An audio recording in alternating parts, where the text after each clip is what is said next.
The Salt Path, the 75-week Sunday Times bestseller that has inspired over 500,000 readers. I had seen The Salt Path by Raynor Winn in a bookshop in St. Ives. It appeared to be a book about her and her husband Mauve's journey along the southwest coast path. This book is so much more than a guidebook or travel log though.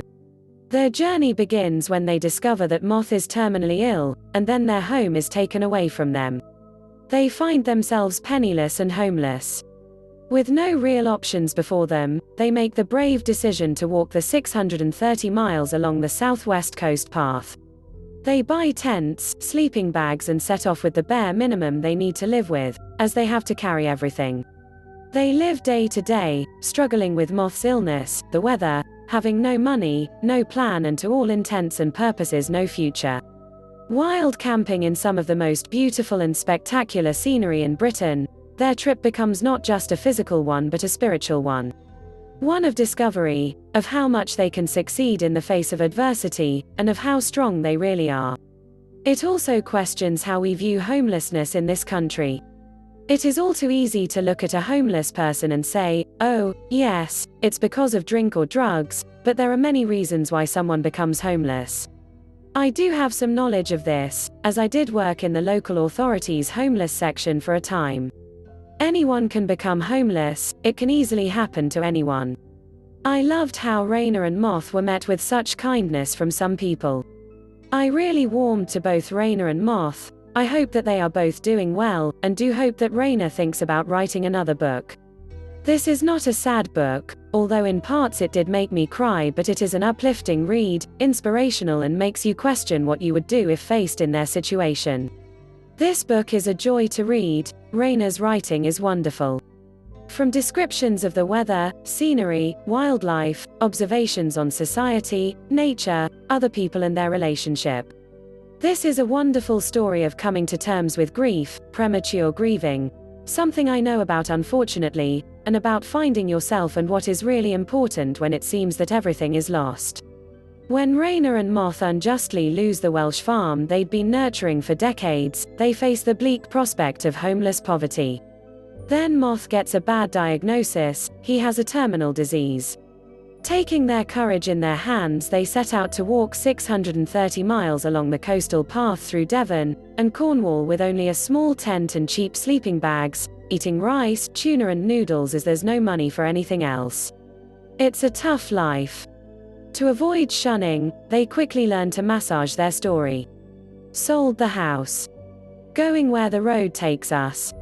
Strangely, by doing everything he's been told not to do, strenuous exercise, and stopping his medication, Mauve's symptoms recede, but as winter comes they take up an offer of a shed in Middle England if they refurbish it in return. It's kindly meant but it's not their life.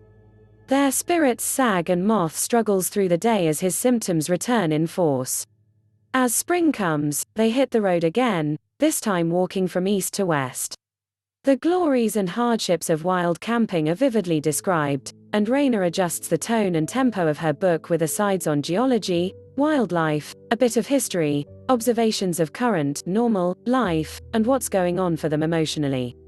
It's written purely, by which I mean it's the straightforward tale of an intelligent, heartful woman who is keenly aware of everything and expresses it well.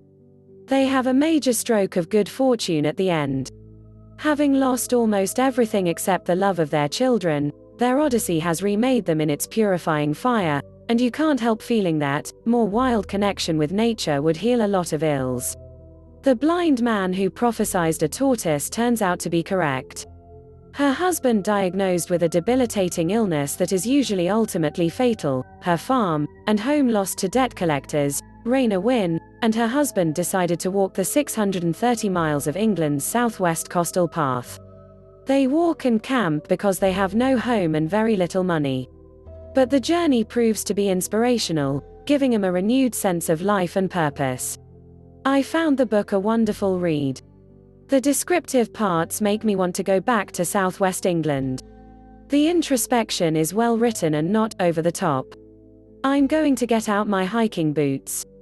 The author tells a very compelling story about the long journey of her and her husband who is terminally ill, and lost their home, a farm, they built up from scratch, through no fault of their own, and then decide to walk 650 kilometers with a backpack each, a government pension and a leaky tent, trying to find a flat space to pitch their tent.